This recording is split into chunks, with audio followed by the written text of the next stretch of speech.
It is Ryan here, and I have a question for you. What do you do when you win?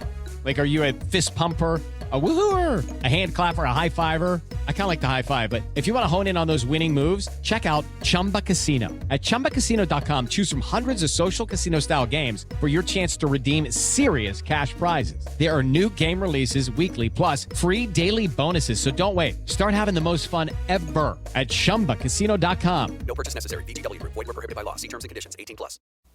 From Hollywood, it's time now for...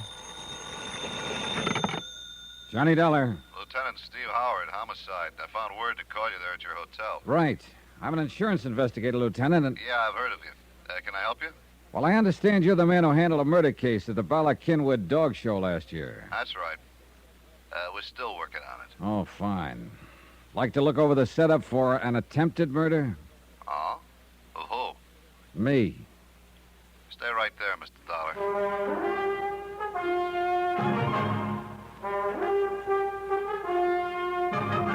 Tonight, and every weekday night, Bob Bailey in the transcribed adventures of the man with the action-packed expense account, America's fabulous freelance insurance investigator... Yours truly, Johnny Dollar.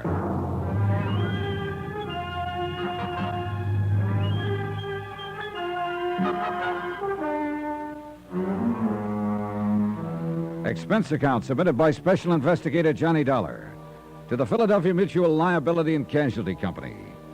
Following is an accounting of expenditures incurred during my investigation of the Laird Douglas of Heatherscote matter. And at this point, that name is no joke. Expense account item 3, 70 cents cab fare from the office of Harry Branson to my hotel. It was at Harry's office that I got the craziest assignment I'd ever taken. Bodyguard to Laird Douglas of Heatherscote, who turned out to be a dog. And I mean that literally. A purebred Scottish terrier who rated high enough in dogdom for somebody to make a couple of attempts on his life. Right now, it looked like somebody wanted me to be next. What's all this talk about an attempt on your life? Here, Lieutenant. Take a look at this handbag of mine. Huh? Wait, don't touch it. Huh? I left it here on this little luggage stand about an hour ago, right after I checked in. Only before I left it, I opened it and took out my gun. So? So when I got back, just before I called you, I found the bag as you see it now, locked again. Oh, now look here, Mr. Yeah, Dollar. I know. But if a chambermaid had been in here, there would have been other signs. You know, bed turned down, fresh towels in the bath, things like that. Boy, you're a suspicious man. You sure you didn't lock it yourself after taking your gun out? I'm sure. Anyhow, instead of opening it, I started to pick it up to put it on the bed to unpack. Here now, you lift it. Why? Because it weighs close to 25 pounds, and that's too much for nothing but an extra suit, a few shirts and shorts, some handkerchiefs and the like. You check with the desk? No callers that they know about. Oh, let me see. Yeah, that is pretty heavy. And it doesn't tick. Now, look here. Yeah?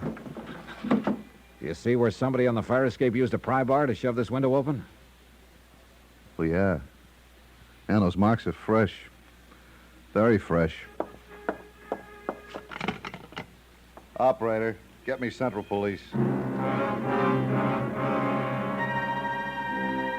Expense account item 4. Check for $29.50 to the nearest Bond clothing store for one pair of trousers to replace those torn by Laird Douglas of what's-his-name when I'd first met him in Harry's office. Item 5, phone call to Mrs. Peter Malcolm Kelly Van Pyton. Well, don't you worry, Mr. Dollar. If you're delayed, you're delayed, and we'll just expect you here at the Maples when you get here. Your suite is all ready and waiting for you. I'll be there as soon as I can. Oh, I do hope you've had a suit made to replace those trousers little Laird Douglas tore. Why don't you have a couple of suits made and just charge them to me? Thanks. Maybe I'll get around to that. Goodbye, Mrs. Van Pyton.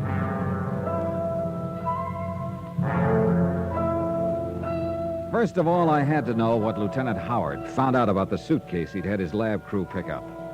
I took a taxi to headquarters. That's item 8, 65 cents. Well, glad to see you, Dollar. Sit down. Well, what'd you find out? Dollar, that bag of yours had enough soup in it to blow out half the side of your hotel. Oh, then I was right. Yeah, professional job, too. Straight wire rig that would have gone off when you opened the bag. Brother, I guess my lucky star is in the ascendant. What made you suspect a booby trap, Dollar? Last year and a few days ago, somebody tried to poison a dog. Well do I know. Laird Douglas of Heatherscote, Blue Ribbon Scotty, belonging to Mrs. Peter Malcolm Kelly Van Pyten, yeah. Right. Apparently, the whole reason for it was to keep the pooch from winning the best of show at the annual dog festival, or whatever you want to call it, out at Ballackinwood. So I've heard. I think it was more than that. Oh, wait a minute. Now, don't tell me you subscribe to the idea that if the dog were to die, Mrs. Kelly Van Pyten would probably kick off, too. No question about it. Okay. Well, you don't know her yet, or you wouldn't be so skeptical. Her whole life revolves about that dog. And her money, of course. Now, from what I've seen, she just throws that away. Of course she does. At least in small quantities. You know, 1,000 or 2 here or there, even 100,000 to some school or library or something where it'll show. But even that's only a drop in the bucket to her. Lieutenant, I don't quite see what you're driving at. Well, she is one of the remnants of a class in this country, fast dying out, thank goodness, that for generations has been cultured and conditioned into thinking that money is everything, that their whole destiny is to control vast industries, lands, railroads, oil, shipping, and people. People, Dollar, by means of their sheer financial prowess. But I thought our present tax Yeah, situation... sure, their day is almost done, but the few who are still around, like Mrs. Kelly Van Pyten, are hanging on for dear life, trying to add to their power. Hey, Steve, you make a sweet, gabby, eccentric old lady sound like an ogre. She is, no question.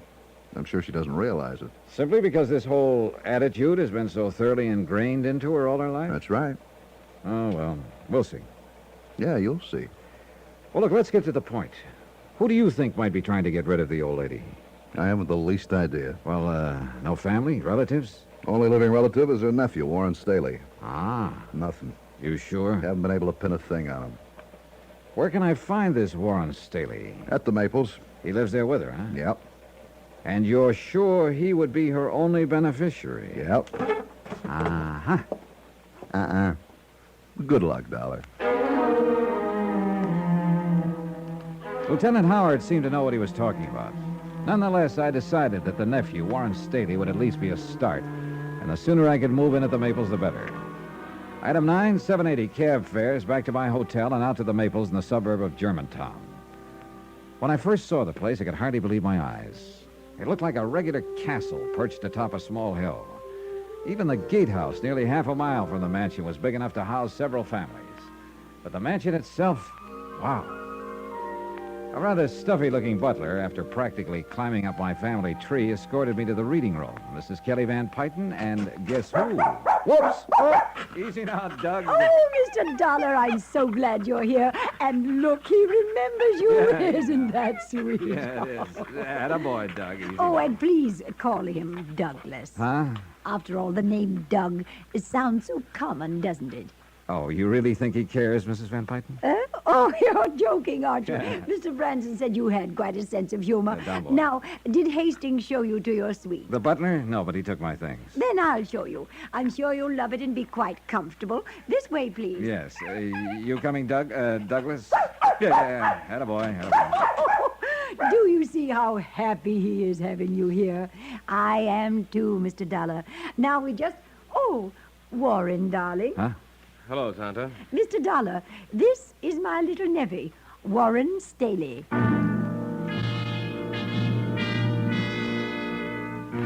Warren was 25 or so, bright, good-looking, and well but comfortably dressed. And at Mrs. Van Pyten's orders, he took me up to my suite. Living room, study, breakfast room, bath, and bedroom. And it still occupied only a small part of the second floor. Now, here next to you are Dougie's rooms. Wow. One for sleeping and one for eating. Can you tie that? The dining room for a dog. And through that door is Mademoiselle Poirot, his governess. She feeds and bathes them. And that's a full-time job? Oh, sure. Most pampered dog in the country. Brother, I'll go with you on that. No doubt Tonto will ask you to keep this connecting door open at night. Hey, sit down a minute, Warren. I'd like to talk to you. Sure. I hope you're impressed by all this. Are you kidding? And Tonto will love you dearly. Say, would you like a drink? There's a cellarette here for your convenience. Holy. Sure, scotch and soda. Good. Rather foolish, though, isn't it? All of it? What do you mean? Oh, it's such nonsense to keep up an estate like this just to keep face, so to speak. Well, she can afford it, can't she? Are you kidding? You sound as though you don't enjoy this life of luxury. Yeah, here's your drink. Enforced luxury to keep up the honor of the family. And I resent it. Oh?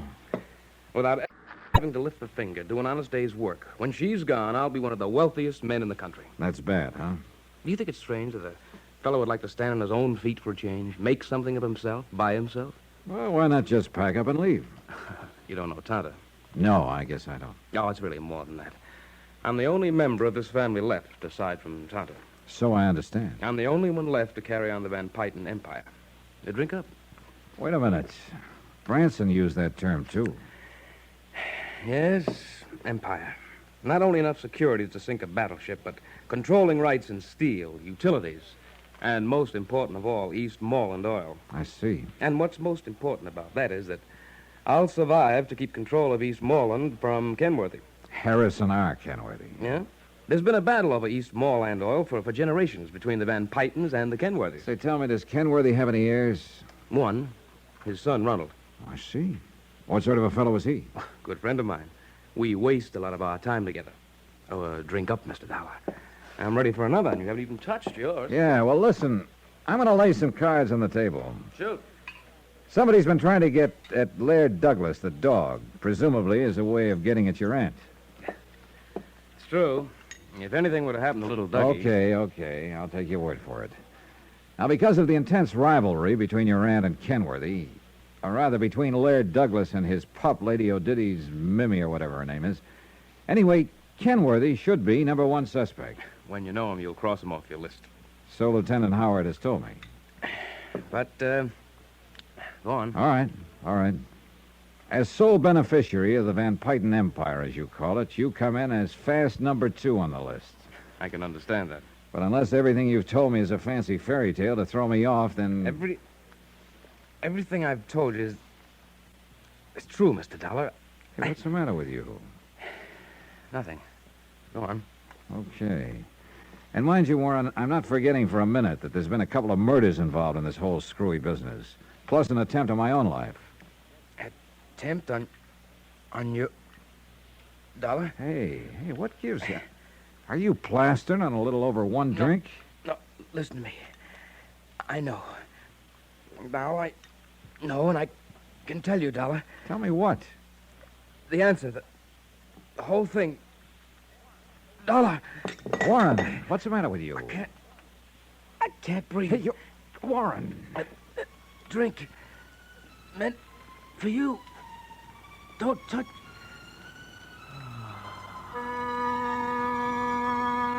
He died without another sound. I carefully sniffed the drink that had been poured for me, gingerly tasted it. Nothing that I could spot. Yeah, poor Warren had probably been right. Whatever it was had no doubt been meant for me.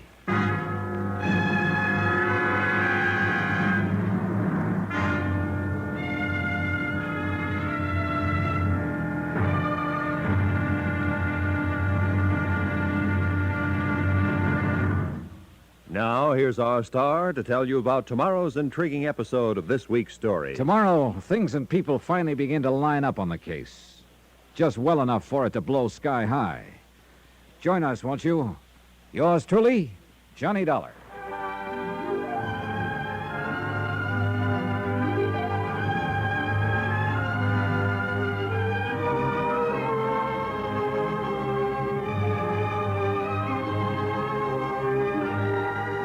Yours truly, Johnny Dollar, starring Bob Bailey, is transcribed in Hollywood. It is produced and directed by Jack Johnstone, who also wrote tonight's story. Be sure to join us tomorrow night, same time and station, for the next exciting episode of Yours truly, Johnny Dollar. Roy Rowan speaking.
How to have fun anytime, anywhere. Step 1. Go to ChumbaCasino.com. ChumbaCasino.com. Got it. Step 2. Collect your welcome bonus. Come to Papa welcome bonus. Step 3. Play hundreds of casino-style games for free. That's a lot of games. All for free? Step 4. Unleash your excitement.